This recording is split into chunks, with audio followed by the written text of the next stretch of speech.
What's up, everybody? Welcome to the Red and Bold Show. I am your host, Marc Adams. You can find me at 49ers Camelot. I'm joined by my co-host, Anthony Robertson of 49ers Cutback. You can find him wherever you watch or listen at 49ers Cutback. We might have a few things to talk about. It's been a trying week, especially for 49ers fans who may be attached to certain players. One of them we thought was gone, but came back. We're going to get into all of that. Ant, how are you doing, my friend? I'm doing good, and you are completely correct. This offseason is off to an interesting start. I think the questions about Jed York, what he was going to do with the cash considerations was definitely looming. I think we've seen that play out a little bit. We've seen the 49ers make some moves that were probably a little unorthodox or maybe not anticipated. I think a lot of them were, though. I think a lot of players that moved on were kind of realistic, but so far, it's a big difference between what the 49ers have done in the past, making big moves on big free agents, compared to this season, where it's the biggest discrepancy and disparity in the history of the NFL of players leaving compared to players coming in. It's pretty unique situation that the 49ers find themselves in. It is. And like you said, a lot of this was anticipated. Some of it wasn't. And even like with Dre Greenlaw, for example, you kind of anticipate that he's going to be leaving. There's a really good chance that he's going to leave, but it still is a cut. It's like a punch to the stomach when it actually happens. And, that's just part of it. You get attached to players, but ultimately, as fans, we're more attached to the uniform and the logo than we are the players, even though we may really care about them as people. Once they move on, we're all about our team. I remember when Joe Montana played against the 49ers in 1994. I know a lot of 49ers fans, I've heard people out in the Bay Area were rooting for Montana to beat the 49ers. I was not one of them. I didn't want them to hurt him or anything like that, but I definitely wanted them to slow him down and to win that game. And that's just how I am. I want the 49ers to win regardless of who they're playing against. Who were you rooting for in that game? I was rooting for the 49ers, but I gotta be honest. There were a lot of my family members. We have a lot of 49er fans within the family that became Chiefs fans during the Joe Montana period of time. And they rooted against the 49ers when the Chiefs played the 49ers. So it did happen.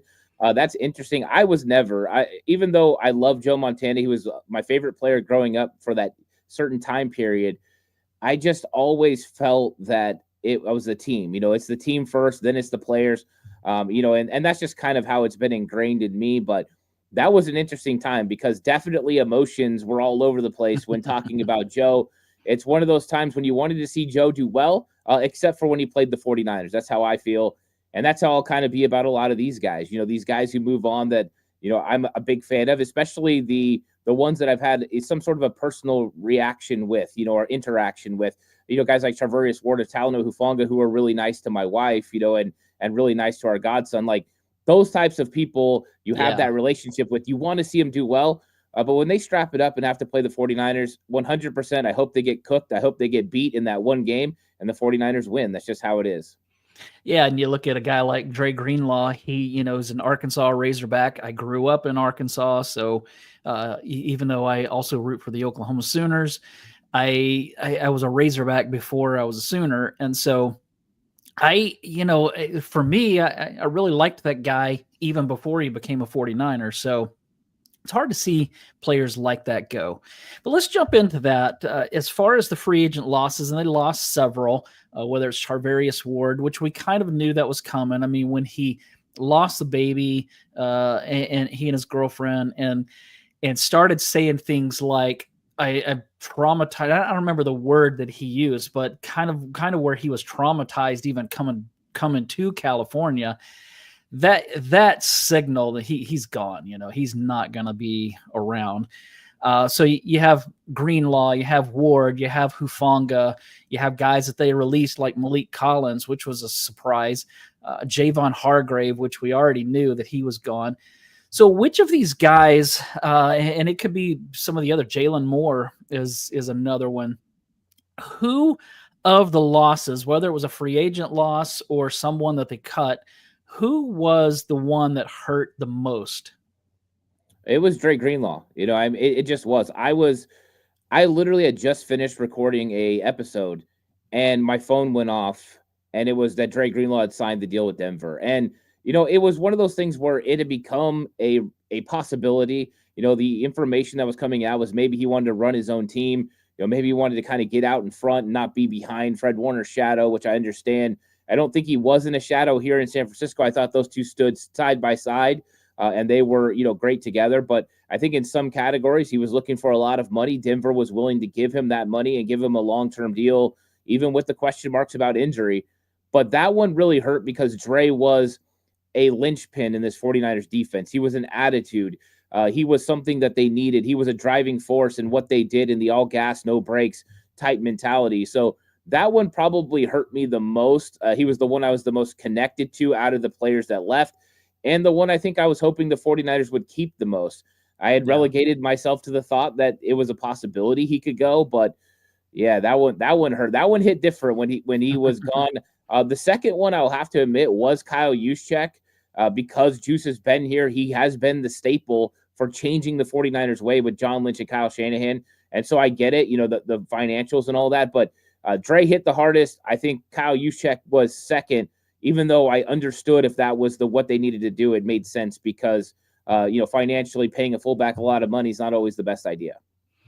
Which potential free agent signing, as far as an outside 49er, were you most disappointed about? There was Joey Bosa, which I was kind of like, the guy's hurt so much. There was the center from Atlanta that you and I talked about. Yeah, Dahlman. There was DJ Jones, which I really wanted to see come back. I know that I think Josh is in the chat, and Josh doesn't like DJ Jones, but I really wanted him back. Was there one that you were like, man, I really was hoping we could get that guy? Yeah, I think there was a couple of guys. I think once I saw the money, though, like it made a lot of sense. And I think, one of the ones that stands out to me was a guy like Paulson Adebo, the cornerback who went to the Giants from the Saints, because he was a guy that I knew the 49ers loved when he came out of Stanford. He's a ball hawk. I thought he would have been a great corner and really would have established the 49ers secondary. But when you see a guy like that get $18 million on the open market and they're paying him as much as Deommodore Lenoir got and he's coming off an injury, like you just get priced out. So when I saw the financials, it made a lot more sense. I think that the one that definitely confused me the most would have to be the Joey Bosa one because of the Leonard Floyd cut. Floyd got cut, and I think everyone's belief at that point is Joey Bosa is coming to San Francisco. This is happening. They were going to unite them. And then it was interesting because Floyd's gone. Floyd signs with Atlanta, and then all of a sudden Joey Bosa goes to Buffalo, and you're like, did the 49ers just screw this thing up? Did they screw the pooch? We don't know for sure. My guess is that they weren't all as in on Joey Bosa as before, as we thought, or they probably would have ponied up to pay him what he ended up getting in Buffalo. So I don't think they were as high on that move as probably we all thought. And I guess we'll hear about that at some point. Yeah, David Morazzo in the chat said, I wanted DeMarcus Lawrence. That was another that a lot of 49ers fans wanted. So, yeah, it's hard to, when the 49ers are tied to so many different guys, and yet they rarely go get those early free agent guys. I mean, there was Charvarius Ward a few years ago, Javon Hargrave 2 years ago. That one didn't work out. The Ward signing did work out, but yeah, sometimes it works and sometimes it doesn't. But by and large, the thing that we have to remember is that the teams that go all out in free agency usually are still not good. And I don't know why that is, but that's often the case. Then you have teams like Philadelphia who do things in a smart way, and that's really how the 49ers have been as well. We'll talk a little bit more about where they're at this offseason, but they've been kind of confusing so far. So let's talk Jordan Mason. I've seen several people in the chat mentioning him. This was kind of a little bit of a surprise last night, I would say. When they tendered him at a second round pick, at that point, you kind of thought that maybe they were going to trade him, but I still was a little caught off guard. So, were you surprised by that by the trade? How does that impact the running back room, which now consists of Christian McCaffrey, Isaac Guerendo, Patrick Taylor Jr., and Israel Abanikanda? Did I say that right? Yeah, I've heard it pronounced a couple different ways: Israel Abanikanda or Israel Abanikanda, whichever one. I don't know exactly how you pronounce it, but I've heard Abanikanda. That's usually what I go with. And so I want to know if you were surprised by it, how that impacts the running back room. And then the other thing is, did they get enough from Mason? Because the late 5th seems low to me. So first, I was not surprised. I have been actually mentioning this for like the last 3 months. Since we started looking at what the roster would look like, I've thought that this was a possibility that they would trade him. I think when you look at how they've handled these types of situations before, they've looked to move on from players if they can't get a deal done for a short deal, right? You get your Colt McKivitzes, you get your Kendrick Bourne, your Jawan Jennings, you get deals before you have to tender them on their restricted free agent deals. But when it came to Jordan Mason, you weren't going to pay your backup running back $5.3 million when you already are paying Christian McCaffrey so much money. You just can't put that much money into the running back room. And this shouldn't surprise anyone, because when you look back at how Mike Shanahan handled things, this is what he did, right? He was the one that traded away Clinton Portis, and he was the one that traded away like Olandis Gary, and he just kept finding new running backs to fit in. They specifically targeted Isaac Guerendo last year to be able to step in for Elijah Mitchell and Jordan Mason. This was the inevitable goal. Then they need, after that, just to fill in. They're probably going to draft a running back or take someone as an undrafted free agent. It's a heavy running back draft. So if you were going to go into a year with certain needs, defensive tackle and running back, this is a really great draft to be able to fill that. I do think they like Israel Abanikanda a little bit. He comes from the New York Jets, which was running the same system as the 49ers. He was a fit when he came out of Pitt. And so I don't know exactly what he's going to be. We'll see. But I think that they are comfortable with who they got. I think when you're talking about compensation, I think a 5th-round pick is kind of a going rate for a running back, a backup running back. That's what they got for Matt Breida. I know they got a 6th-round pick really for next year, and then just the swap. But that 27 pick difference is huge. The player that you can kind of get in that range could make a big difference, the value in player. So would I have loved to see the compensation be a little bit more? Of course. But I think the fact that they were able to get a deal done and get him moved and not pay that $5.3 million, I think is exactly what they wanted to do, because that's not a position. If you're paying a high-priced Christian McCaffrey, you can pay other guys a lot of money too. Yeah, and I see that Kenny 49ers in the chat said undrafted free agent for 5th. And I get that. That's a great return on, when they didn't draft him, and yet they can turn that around. They can get production from him and turn that around. I get that. But before he got injured last year, he was one of the best running backs in the league. And I feel like if they would have tendered him at a 3rd or tendered him at a 4th, that maybe somebody would have taken that. But I mean, I guess a late 5th and then next year a 6th. I'm not going to complain over it. I thought it was a little bit low. I did see someone on X last night, and I don't know who it was, but they said that they liked this because Isaac Guerendo is already better than Jordan Mason. I completely disagree with that, especially when you consider that Guerendo was hurt a lot. Now, can Guerendo do more in the passing game? Absolutely, and the dude can fly. But last year he was a little bit of a working process, however you want to say that, and so. You could see that he was getting better and better every game that he played, but I just don't know that I would say he's already better than Jordan Mason. He's only better than Jordan Mason in one category, and that would be catching the football. He has 15 catches already in his career. Jordan Mason has 14. In one season, he has already had more pass catches than Jordan Mason. So in that category, yes.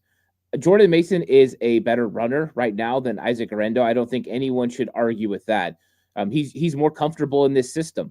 Jordan Mason also went through the learning curve that Isaac Guerrero went through in year one. Jordan Mason wasn't asked to step in and have to play those times. So it's a different spot, right? Jordan Mason's been in the 49er system for 3 years, Isaac Guerrero for 1. Is Isaac Guerrero the running back Jordan Mason is? No, not right now. Does he have some tools that could make him better than Jordan Mason? Absolutely. When you look at the speed factor, he's a lot faster. He should be able to run the outside zone better. Right now, he doesn't. The vision's not there. So there needs to be a lot of development that goes with Isaac Guerrero. But I will say this. If I'm going to trust a running back guru to get a running back ready, it's going to be Bobby Turner.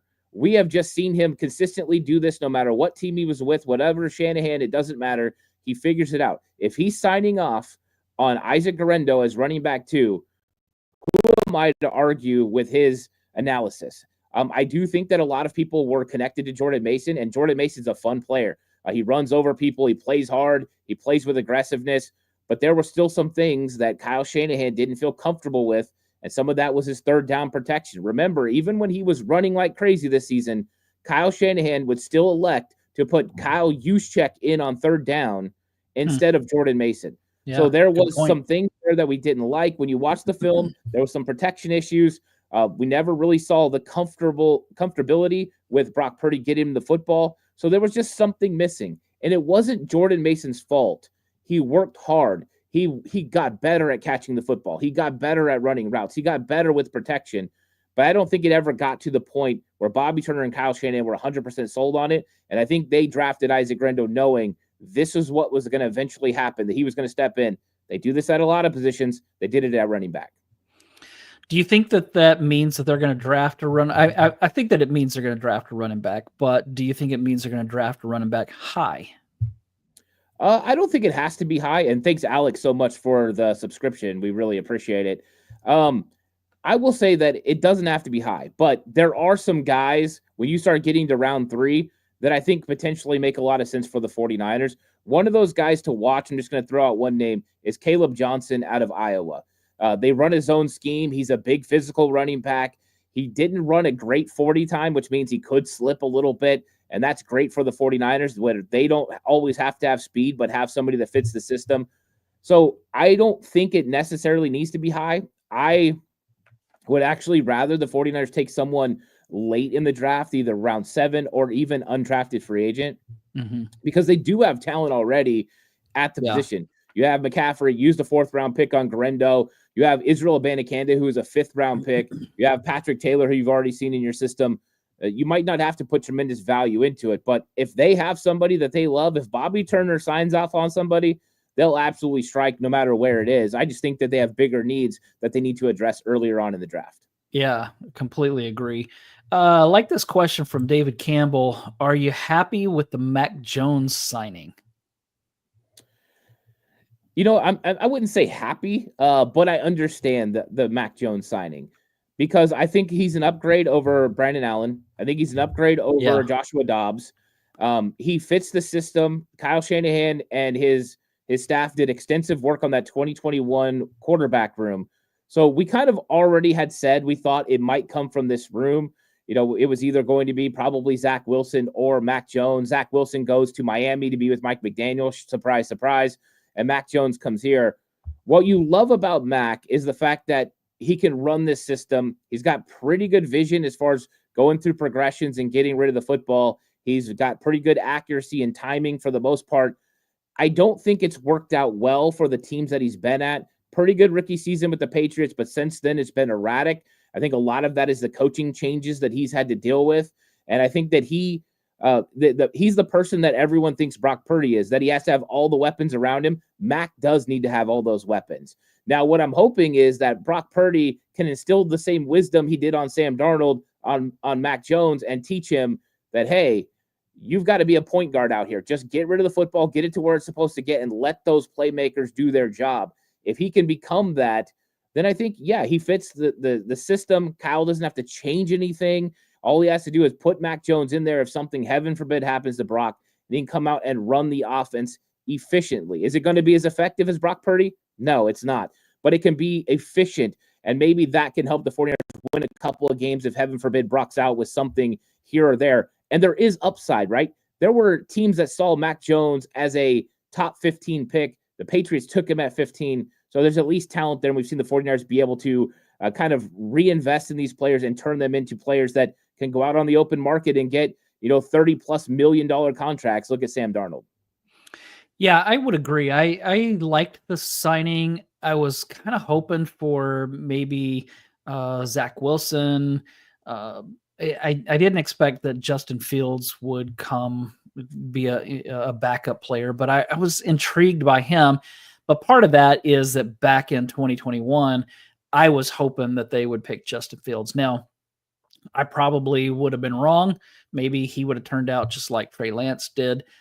But I mean, to me, he showed a little bit with the Bears, but the Bears are always a mess, And I mean, this year they look like they might be pretty good. But so I don't really blame Justin Fields for being bad in Chicago. I don't blame Mac Jones for being bad in New England or Jacksonville.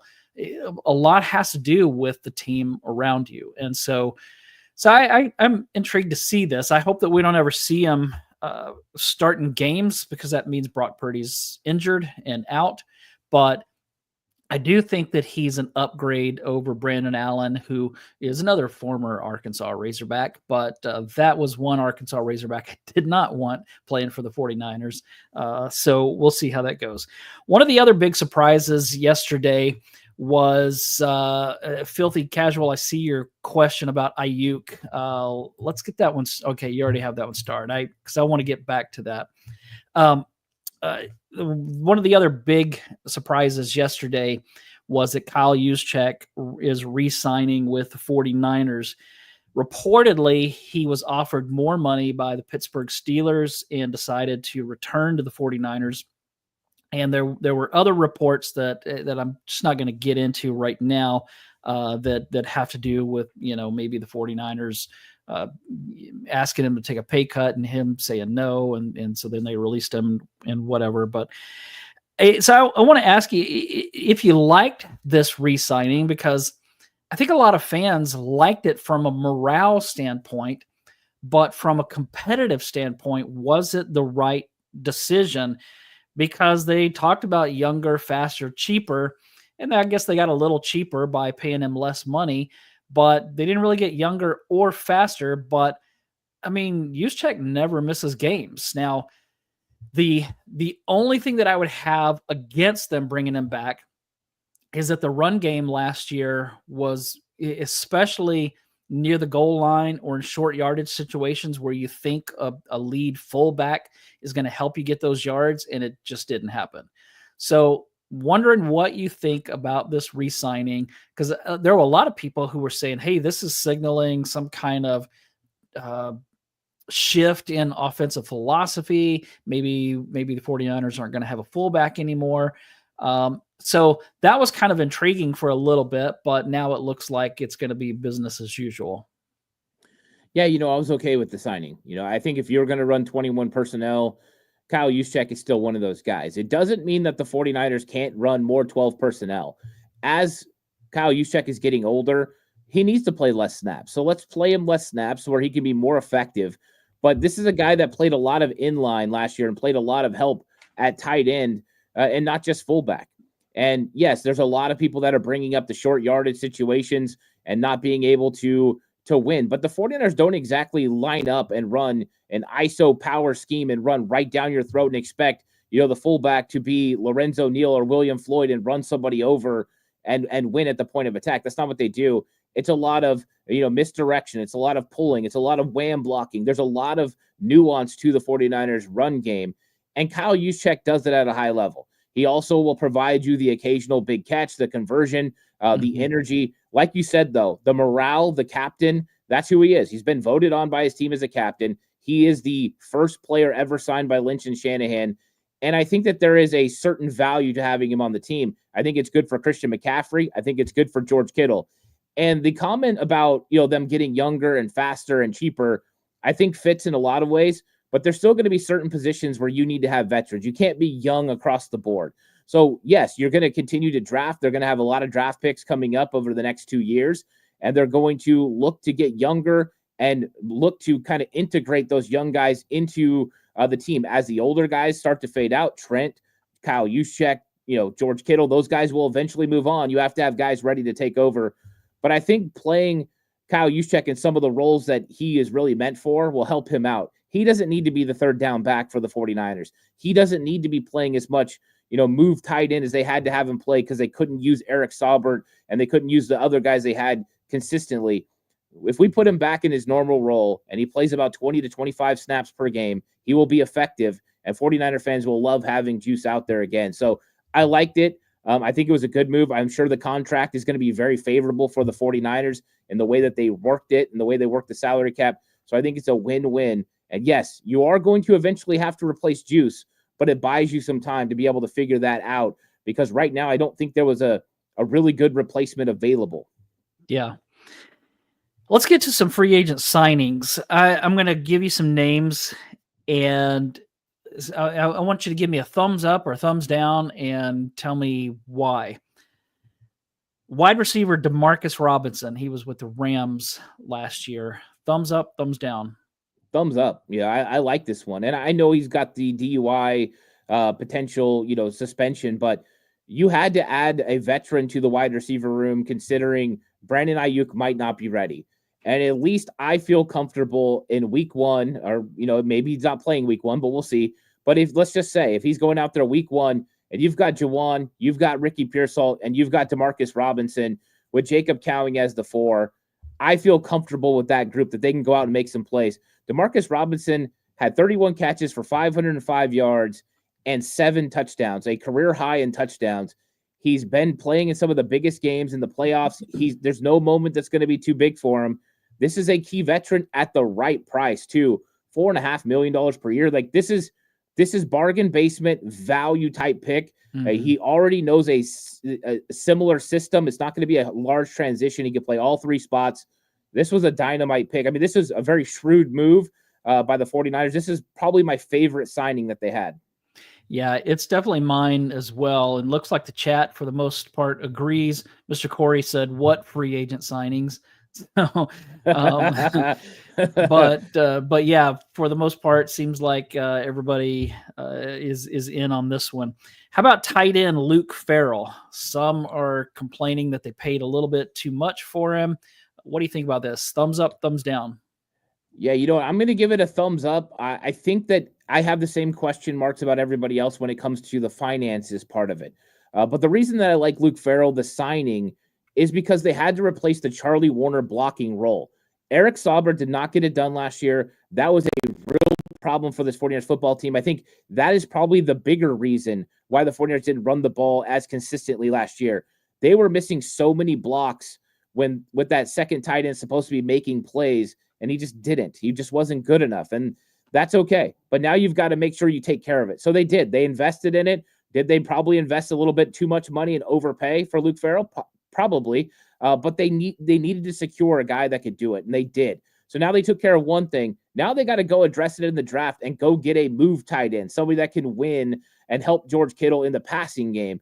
So they're kind of going back to the way they used to do things, and now they're looking for a better Ross Dwelley, somebody that can win down the seam, make some plays. And there are a lot of tight ends in this draft that you can get in rounds 3, 4, 5 that could potentially do it all. Play out wide, play in the slot, be that move tight end, and do a good job for the 49ers. So I think they're setting themselves up nice, and this was a necessary signing. Not pretty, not sexy, but it could pay huge dividends in the long run. Yeah. Most in the chat are agreeing with you on thumbs up. There was at least one thumbs down that I see, but that's all right. Next is linebacker Luke Gifford, who I have to confess I'd never heard of before this.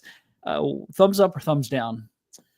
It's only thumbs up for special teams. I don't think Gifford is going to help the 49ers when it comes to the starting linebacker room.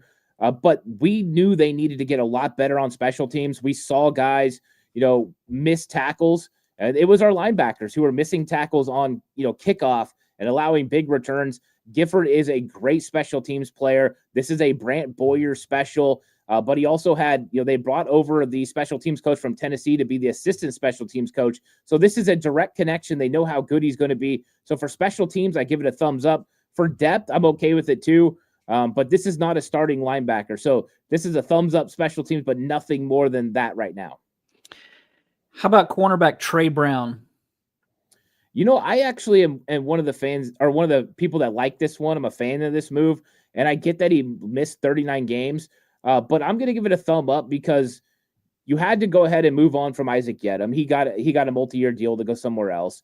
But you needed a guy that fits the system, that's played in a similar system, and this guy played for Pete Carroll, so he can step in and maybe play a boundary corner day one. So if you are not allowed to address it and get better players, or at least young players that aren't ready to step up yet, you walk in day one, Renardo Green, Diamond are playing outside, you go to the nickel, Demo goes inside, and Trey Brown comes out there. I think that was a solid move for the 49ers. And so is it a pretty move? No. Is this a guy that is a great player? Nobody has a lot of experience, and I think he could develop into a consistent player on the outside. And we've seen Robert Saleh's defense be able to get a lot out of a little when it comes to cornerback. Do you think that he plays ahead of Darrell Luter Jr.? I think so. I think he's more experienced than Darrell Luter Jr. And honestly, I just haven't seen anything from Darrell Luter Jr. that makes me think that he is secure on making this roster. And, he hasn't been great on special teams. He hasn't been able to get in and make plays on defense. When he is in, it's not great. I think there were a lot of high hopes for Darrell Luter Jr. and who he could be, but right now he hasn't been able to show it. Now his back's against the wall. This is it. Darrell Luter Jr.'s got this year to prove it. And I think the 49ers are trying to build up that cornerback room that Darrell Luter Jr. is going to be on the bubble. So this is going to be interesting for him. He still has the tools, but I think Trey Brown's a better player. How about safety Richie Grant? Is this another special teamer? Yeah, I think right now he's a special teamer. I think he could be the eventual replacement for George Odom. George Odom has a $1 million roster bonus that goes into effect April 1, so they're going to have to make a decision there. But Richie Grant has only been in the league for 4 years, so this is a good special teams player over 300-plus snaps on special teams. And a lot of upside potentially at safety. So you go ahead and you replace the older veteran that you had brought in before. Odom has had some injuries recently and hasn't been able to stay on the field. And maybe Richie Grant steps into that position and is able to do it. This is not, a value pick. Like, he's not going to start over Jair Brown. Like, I would be surprised if that happened. I think a lot of people that saw him in the draft a few years ago would think maybe that's who Richie Grant is because he does have some talent. But I think right now this is about depth at safety, and the 49ers needed depth at safety. So, yeah, this is special teams and depth and maybe the replacement for George Odom. How about safety Jason Pinnock? Interesting guy, because I think Jason Pinnock is going to be a guy that's, once again, special teams, but how effective he is around the box. In 2023, he had 2.5 sacks. In 2024, he had 3.5 sacks. He is a blitzing monster. Now, coming out of college, he was more thought of as a cornerback, drafted by Robert Saleh in the 5th round by the Jets. Everyone moved him to safety.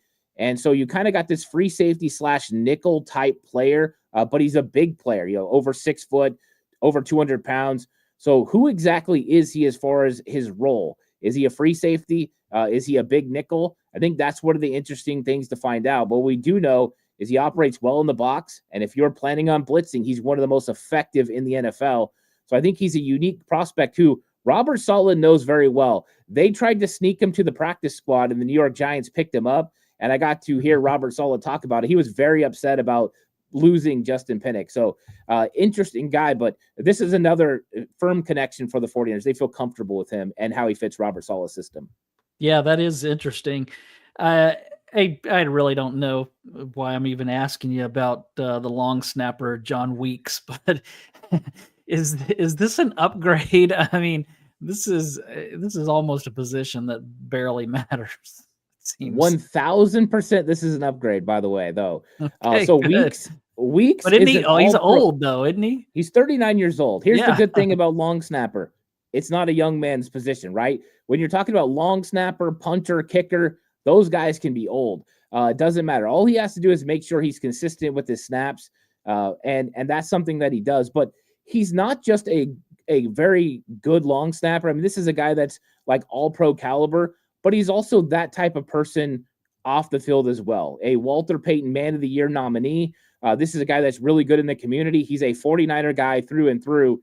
And Tabor Pepper, I know it shocked a lot of people that Tabor Pepper got moved on from, was very inconsistent last year with his snaps. It was starting to get kind of all over the place, and it just wasn't as good as it had been in the past. He's been trending that way over the last 2 years. And so Brad Boyer saw it. I guarantee he went through the film and he saw what everyone's been watching that sees Tabor Pepper. It's like, we got to get better, because if we can get that full part of it together, the snap, the hold, and the kick, that's going to help the whole process of them getting these kicks more secured and more accurate. So you got to make sure you get the full battery together. Mitch Wisnowski's one of the best holders. We got to have one of the best snappers, and then hopefully that will help Jake Moody. But I still think Moody gets competition. But yes, this was a move that had to happen. Crazy enough, I had actually predicted that he was going to get moved on from, so I'm taking it. I'm loving it. Well, if a long snapper is not doing well, because I said the position barely matters, but I was being facetious. If a long snapper is not doing well, that can affect your punter. It can affect your kicker. And we all know that the kicker had issues, especially after he came back from injury last year. So we just mentioned several free agent signings, and I know that that Mr. Corey said what free agent signings, but there were a handful. There was a glaring position missing, and that was along the defensive line. After losing Hargrave and Collins and Leonard Floyd, it's that cupboard is bare, and I find it hard to believe that they're just going to rely on the draft. I mean, they're probably going to bring in some guys, but they're going to be more guys. I mean, yeah, they still have Jordan Elliott, and they brought back Kevin Givens. And so, and you have Yetur Gross-Matos, which we kind of talked about that maybe that he might be one that they would move on from. Or was that Elliott? I can't remember who we discussed. I think it was Gross-Matos, wasn't it? Yeah, I think it was. But either way, it just seems like, especially with defensive tackle, that they need more help. And I find it hard to believe if they're just going to rely on the draft for that. And so I think they probably will bring in some guys. But do you have any idea what they're doing right now? Because even some of the insiders and the beat writers are saying, I have no clue what the 49ers are doing right now. Usually you can see a plan, but right now it doesn't. It's hard to see. I'm sure they have one, but are you seeing anything? And are you concerned, especially about that defensive line? Well, I think it's concerning when you consider that we've made it through the first week and the 49ers don't have a starting defensive tackle. I don't consider Kevin Givens or Jordan Elliott starting defensive tackles. I don't consider Evan Anderson or Kalia Davis starting defensive tackles. So you don't have starting defensive tackles right now. I think that is concerning. But I think the 49ers approach is probably the right one. Let's wait. Let's not invest a lot of money into the defensive line room unless we're going to get somebody that we believe can be the type of player that we need. One thing that these teams do from a strategic point of view is they look at drafts in advance. And people have been saying the 49ers haven't taken defensive line in the last couple of drafts, and they're right. But everyone knew this defensive line draft was going to be pretty good, and it's actually historically good. So if ever you were going to invest in defensive line, this is it. Now, I am more surprised, I think, than I probably should be, that the 49ers would be willing to go with young rookie defensive tackles as potential starters. But when you look at their position at pick 11, they're going to have their pick of the litter when it comes to the second, third, fourth, whoever you consider the best defensive tackles. You can get a starter, a day one guy. Derek Harmon, Walter Nolan, Kenneth Grant. All those guys are going to be available there. You look at pick 43. and you've got TJ Sanders, and you've got, Omar Norman Lott. You've got really good, significant defensive linemen that you can get in those positions. So I think the 49ers do think they can get tremendous value in this draft. And I think you're right that they're probably going to take a free agent here or there.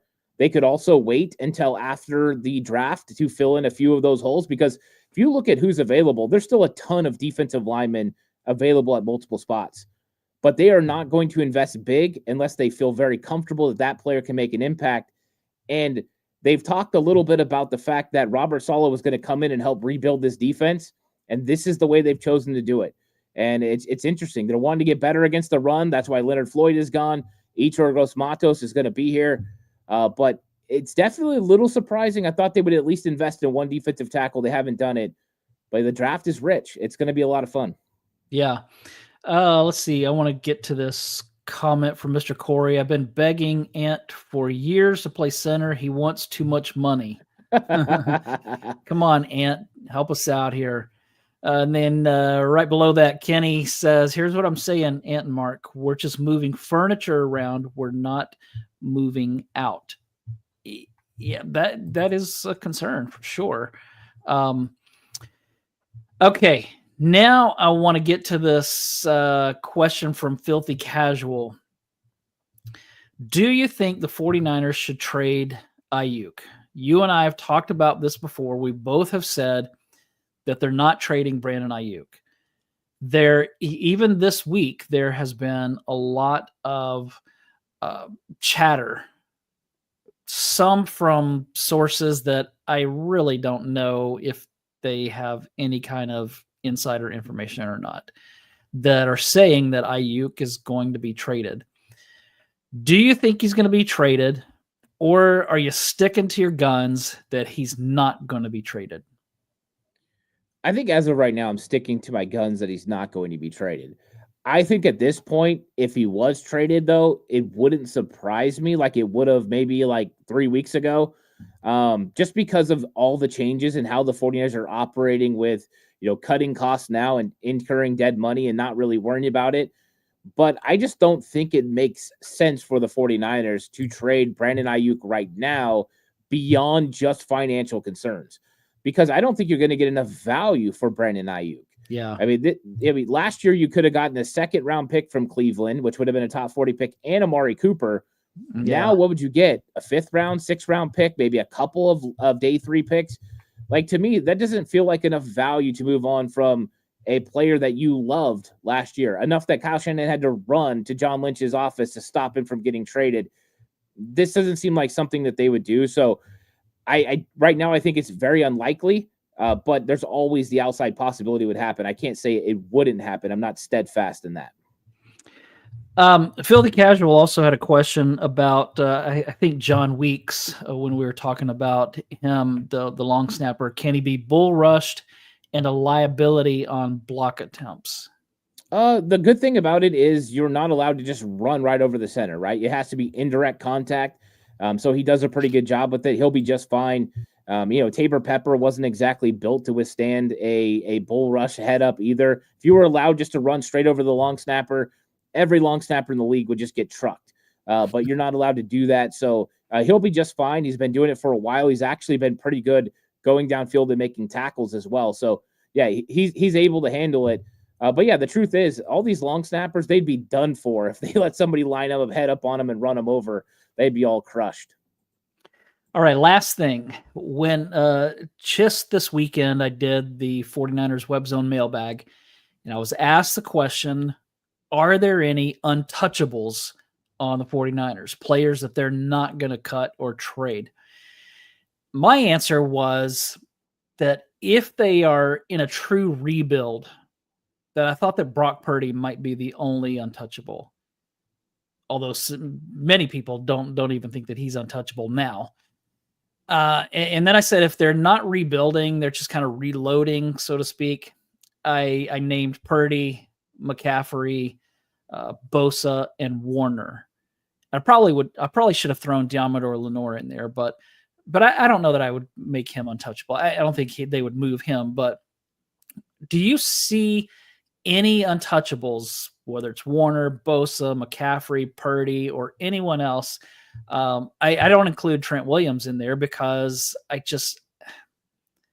don't know how much longer he's going to play. I mean, I think that he'll play this year, but I think that if the price was right, they might move on from him. I mean, he's missed so many games over the last few years, but any untouchables on your list?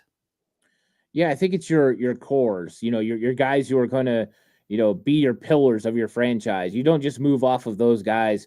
You got those guys set in place. So your George Kittle, Fred Warner, I think those two guys for sure. I think if they are as in on Brock Purdy as I think they are, I think Brock Purdy's another one of those guys that you just don't move on from. So I think that those three guys right there, I think Nick Bosa, I don't think that they want to trade him at all. I think they look at the value of an edge rusher, and it's been so hard to find one, let alone two, that I don't think they want to restart that program. So I don't think he would be one that goes either. I would love to put Christian McCaffrey in that category, but I can't say that they wouldn't trade him because of the value that they place on running back at the position. So I don't think he's an untouchable. I think he's a very unlikely player to be traded. But I think those other ones are, because those are staples. Those are captains. Those are pillars of this 49ers franchise that they can't move on from. Fred Warner needs to retire a 49er. George Kittle needs to retire a 49er. Brock Purdy needs to retire a 49er. Like, these things need to happen, and I think that's why those guys are untouchables. They should be staples for this 49ers team through the end of their career. Baldwin Blues says it's Moody. You heard it right here. So, yeah. And then a 49ers fan says Moody is untouchable. So yeah, yeah, that would be funny. Anything else you want to add before we take off here?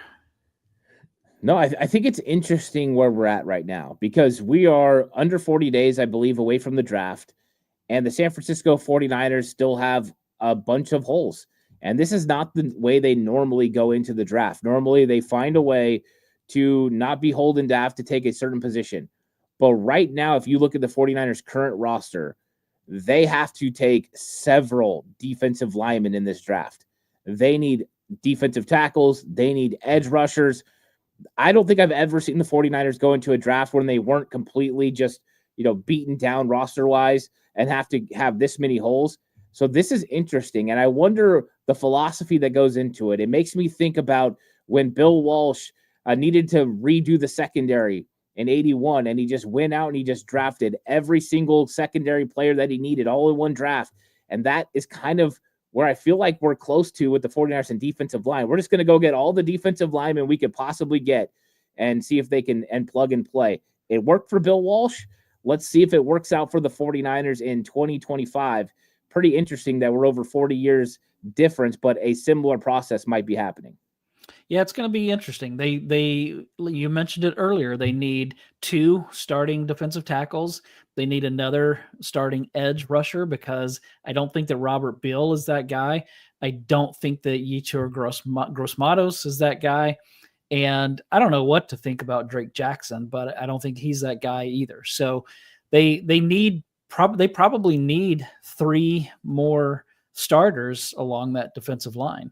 And hopefully they can figure that out because right now that's a little concerning. The defensive line was the weakness of the team last year, and right now it's easily the weakness of the team. So hopefully they'll get that addressed. Thanks everybody for joining us. We had a great chat going on and a lot of people in here watching right now. So thank you for joining us. We appreciate it. We'll do our best to be back next Sunday around the same time. But we'll let you know. Everybody have a great week and hope you can survive your Monday.